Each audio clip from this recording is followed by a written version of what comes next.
Pati guy na you produced 24, ang akala ko nga 26 eh, 24 movies Talaga ang iyong po. na-produce. Hindi.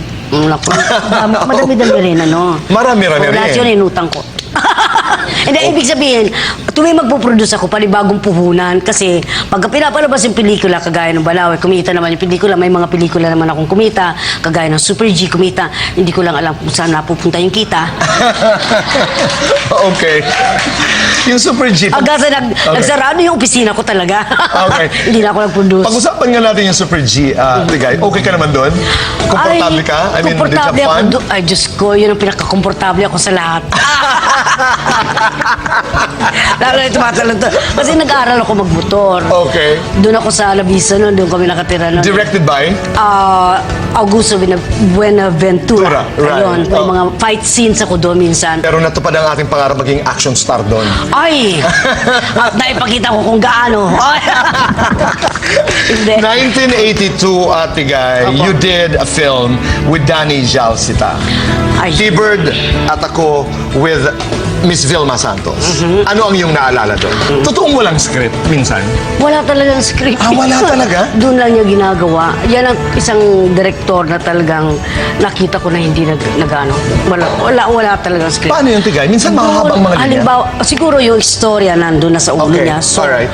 habang yung eksena kukunan, doon lang niya, ay na ano yung binubuo, kung ano yung dialogue. Okay. Yun.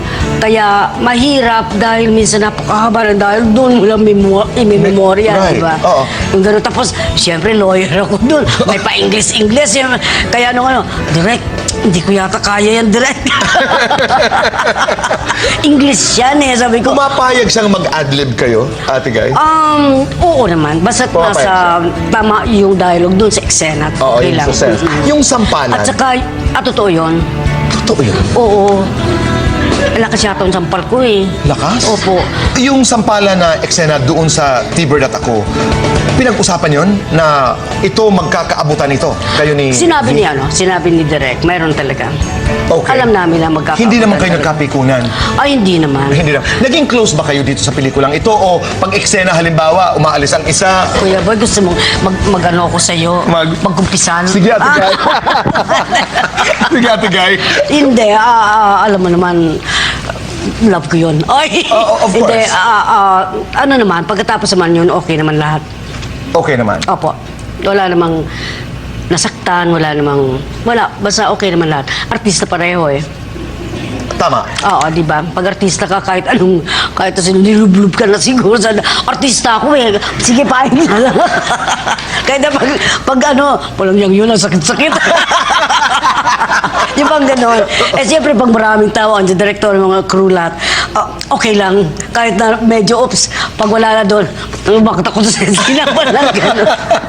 Pero nakakatuwa. Yan yung mga eksperyensya sa mga eksena ng isang artista sa pelikula. At saka baon-baon mo hanggang ngayon. Oo, Ika hindi nga ko na nagpapayaman nakakalimutan. sa iyo bilang isang Oo, artista totoo sa yun. mga karanasan, hindi At ba? tapos mayroon kang naaalala na, oy, ganito pala kami noon, di ba? Right, oo.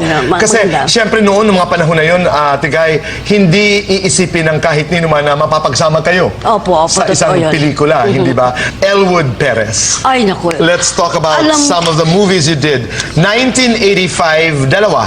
Blockbusters, naalala ko ito. Till We Meet Again, I Can't Stop Loving You. Kung panunuorin mo, bawat pelikula niya, lahat ng pelikula niya, lalo na yung mga ginawa ko sa kanya, isang napakagaling na direktor. Napakahusay. Napakahusay. Alam niyo kung bakit. Unang-una, syempre, kahit pinagtatawanan nila yung sinasabi na, oh, feel beautiful, ikaw naman. Kahit nagkikising-kising kayo, kailangan humarap ka pa rin sa kamerang ganon. Nakikita na pala naghalikan kayo talaga. Madalas mangyari. Pero, pag pinanood mo sa Sa screen, screen. magandang tingnan. Tigay, isa yon. Yung mga kissing scenes, paano nyo ginagawa yon? Depende sa ka-eksena. Pero pag hindi masyado yung ka-eksena, depende na rin. Pero pag labo yung ka-eksena, gusto mo yung ka-eksena mo, kahit anong mangyari na lang siguro. Tuloy-tuloy na. Pero Tuloy-tuloy Tigay, na. pag humahalik, alam mong you have to favor the camera. Yun yung kay Elwood. Kasi may mga ano naman na hindi pinapakita yung halikan. Directing style ni Elwood. Makikita mong pareho pa rin. Kaya lang, pagka gusto lang niya kasi talaga na kapag humarap ka sa camera, ayaw niya ng pangit ka. Okay. Yun ang gusto ko sa kanya, pati mga suot mo, kahit na medyo mahirap ka ng konti, kailangan maging maganda ka pa rin sa pagdating sa camera. Yun naman ang gusto niya, na tama lang. Kasi artista ka, ikaw ang pinapanood ng tao. Right. So, At estilo niya. pero magaling siya dahil magaling siya mag-motivate ng isang artista at hindi niya ginugud ang isang eksena hanggat hindi niya nagugustuhan yung ginawa mo. Gano'n naman siya. The most memorable sequence I ever made with her was this one sa Golden Gate Park sa San Francisco in 1975. Kaalis lang ng newly married pa lang siya noon kay Christopher De Leon, and Christopher De Leon was there on a visit. Siguro malungkot siya, glam, ganyan siya, ganyan lang siya. Sabi ko, oh well, ganito na lang. I'll do it, and then gawin mo na lang. Okay. Hindi naman ako singer, di ba? Ang kanta, ikaw ang superstar, ang star ng buhay ko. Gawa ko, ladaan ako dito, ganyan, pupunta ka, follow siya ng camera dito, gano'n. Iikot-ikot ako, gano'n, ginawa ko. Alam mo yun, siyempre kakanta ka, lip-syncing. At saka minimal lang aming equipment. Siyempre, mayroon kaming Nagra noon, susundan-sundan. Take one. Sheer genius. When you have an actress like Nora, less is more. 1989, si Elwood ay again did a movie with you, Bilangin ang mga bituin sa langit. Naku, maganda yung movie na yun. Isa sa Sobra? mga gusto ko. Talagang, hindi Ang hirap because you played mother and daughter. Opo. Di ba, Tigay? Pero kasi ang kaigihan kasi kay Direk. Elwood. Kay Direk Elwood. Talagang pagbata ka bago mag-take yan, talaga inaano niya, kailangan bata ka dito. At least pag nag-take naman, kahit pa paano. Lumalabas yung pagkabata. Batang isip nga lang. Pero hindi, lumalabas yung talagang gusto niya mangyari doon sa bata. Tapos pagka ikaw naman yung nanay, siguro isang nakadagdag na rin yung nilagyan ka ng makeup. Na pinatanda ka talaga. Gustong-gusto ko ang pelikula. Gusto ko yun. Isa yun sa mga gusto kong pelikula yun. Napakaganda niya. Pero hindi mo rin inakalang ang walang sinumang hindi nakakakilala sa pangalang Magnolia de la Cruz. Ay, naku po talaga. Yung nag-iusap-usapan nila. No? Hanggang ngayon, linya pa rin yan ng sambayanan. Hindi ko akalain na gaganon talaga yun. Hindi mo rin nakalain. Opo. Wala pang taong hindi rumispeto sa pangalang Magnolia de la Cruz. At ang hindi marunong kumilala sa aking pangalan ay aso lamang. Maganda yung dialogue ni Elwood, di ba? Ganda. Ang isang gusto ko nga kay Elwood, Ganda. pagka nagdidirect siya, syempre lalo na pag yung nagliligawan o yung may gusto, o nagdadrama kami ni Pip noon, gusto niya kailangan maganda pa rin ako. Aywan ko, hindi ko maintindihan kasi siguro may kilos akong parang lalaki minsan, o hindi lang minsan, may kilos, sa eksena, kailangan talagang yung kilos na, hindi ko ma-explain, na gusto niya na, parang sa mga foreign movies na, pagka nag-drama kayo, may mga suwabing, Meron siyang indayog na iba. oo, Totoo indayog yan. na iba na hindi ko Oo. ma-explain. Medyo hirap na hirap ako doon. Nakita ko yun sa pelikulang ito. In 1991, ang totoong buhay ni Pasita Eve. Yun talaga ang pelikulang hindi ko makakalimutan. Bakit? Habang nag-shooting kami, naiba yung takbo ng istorya noon. Okay. Gumanda naman malaki naman yung ikinaganda. Hanggang sa bandang huli, medyo nag-usap kami ni Direk na sinunod naman niya ako nung papunta na ng ending kasi ang supposedly dapat yung ending nasa ospital lang sa loob. Sabi ko, nag-suggest naman ako, sabi ko, Direk, hindi ba mas maganda siguro? Hahabulin ko kasi namatay si Lot. Ang gusto kasi niya, doon kami magpapang-abot. At saka yung... Sa loob ng ospital? Sa loob ng ospital. Oo.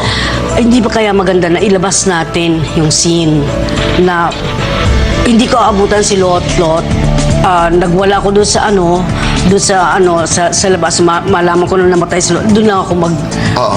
na yun yung lumuhod ako na ano na Yung breakdown scene. Oo, yung ganon. Yun naman ang gusto ko kay Elwood, kung mayroon akong suggestion, talagang Bukas. bukas siya talaga sa lahat. At yan ang isa sa pinaka-powerful na eksena sa Opo, pelikulang yun yan. ang pinaka... Hanggang ngayon, naalala Opo, namin yun. Opo. Tigay, pag-uusapan natin ang mga pelikula, pag-uusapan natin ang mga obra na iyong ginawa kasama ang mga direktor na sina Hill Portes, Joel Amangan, Mario J. De Los Reyes at ang dalawang national artists pa na iyong nakatrabaho, Lino Broca and Ishmael Bernal, sa pagbabalik po ng Inside the Cinema.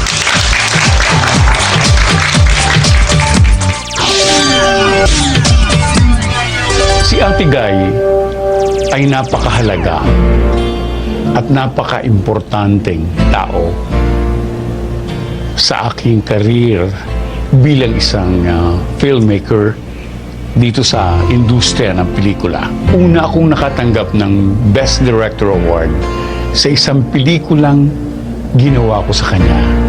Ito ay ang Andrea. Paano ba ang maging isang ina na ipinalabas sa Metro Manila Film Festival? Guy is an actress, a friend, a genuine talent, isang kasama na matagal ng kaibigan at kakilala. Well, the greatest actress that we have in the Philippines for all generations, for all seasons. That's who she is for me. Kami nagbabalik po dito sa Inside the Cinema. Kasama pa rin po natin ang nag-iisang superstar, Miss Nora Honor. Ngayon po'y bukas muli ang ating palabas sa mga ilang katanungan mula sa ating mga kapwa tagahanga. Inisip niyo po ba na aabot kayo doon sa tuktok na pinapangarap ng lahat na kayo lang ang nakarating doon? At ano po ang maipapayo niyo doon sa mga nangangarap na marating yung narating niyo? Salamat po.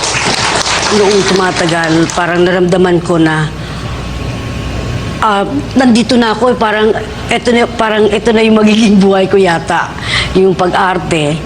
Bakit hindi ako magseryoso? So, ang kinatakutan ko lang noong araw na nanalo ko ng Best Actress sa 3 taon, ano ang maibibigay ko naman ngayon doon sa susunod na gagawin kong pelikula at yung expectation ng mga manonood na ito kaya yung susunod na pelikula, masihihitan ito yung 3 taong walang Right. Diyos. So, nakakanerbiyos. Pero naisip ko na depende rin naman yun sa mga pelikulang i-offer naman sa'yo, di ba? Kung halimbawa mas matindi doon sa ginawa mo, siguro magkakaroon ka ng Right. na magagawa mo uli. Ano daw po ang iyong payo sa mga nangangarap na mag-artista at marating kung ano man ang nais na marating? Alam mo, pag pinasukan mo ang isang bagay, parang trabaho yan eh. Binigyan ka ng trabaho, mahalin mo yung trabaho mo para maging successful ka doon sa trabaho mo. Ngayon naman, pag-usapan natin ang iyong isa pang direktor, Hill Portes. Balikan natin yung mga eksena sa Amerika na pinag-uusapan natin. Ayun, yung nandun ako sa taas at ayaw ko, basta nung nagtitake na, basta naramdaman ko na lang na talagang nag-iisa ako doon. Kusa na lang siguro lumabas yung kung ano yung emosyon. Tapos yung yung sa paalam naman, nung kami na lang nung kaibigan ko, di ba? Tapos yung ngumiti ako yata na maiyak-iyak, di ba? Naramdaman ko yung sakit no eksena. Kaya lumabas na siguro Kami din, natural. nakakaiyak ang eksena. Kaya, pero hindi ko po inasahan na mananalo ako doon o hindi ko po inasahan na magugustuhan yung acting o kung ano man. No, but that subway scene, Pero walang salita, pero Ang ganda nung ano na yon, ang ikinaganda nung tahimik yung movie. Nasabi nga nung iba, parang sa himala na, ba't naman mananalo yan? Wala namang ginawa kundi magdidipa.